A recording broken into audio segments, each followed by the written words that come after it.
ପିଲାମାନେ ଆଜି ଆମେ ଜାଣିବା ଆମର କମର ଭାଇ କ'ଣ କ'ଣ କାମ କରନ୍ତି ଆଉ ଆମକୁ କିପରି ସାହାଯ୍ୟ କରନ୍ତି।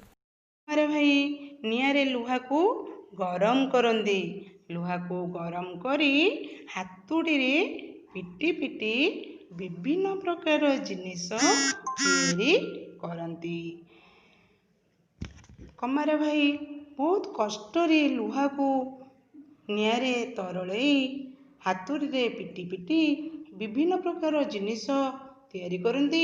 ସେଇ ଜିନିଷକୁ ବିକ୍ରି କରି ଯାହା ପଇସା ପାଆନ୍ତି ତାଙ୍କ ପରିବାର ପୋଷନ୍ତି।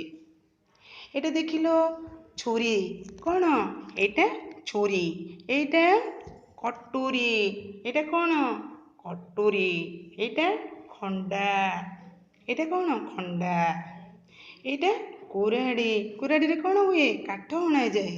ଏଇଟା ହେଉଛି ଗଇଁଚି, କ'ଣ ଗଇଁଚି ମାଟି ତୋଡ଼ାଯାଏ। ଏଇଟା ହେଉଛି ପନିକି, ପନିକିରେ କ'ଣ କରାଯାଏ ନା ମା ପରିବା କାଟନ୍ତି। ଧନ୍ୟବାଦ।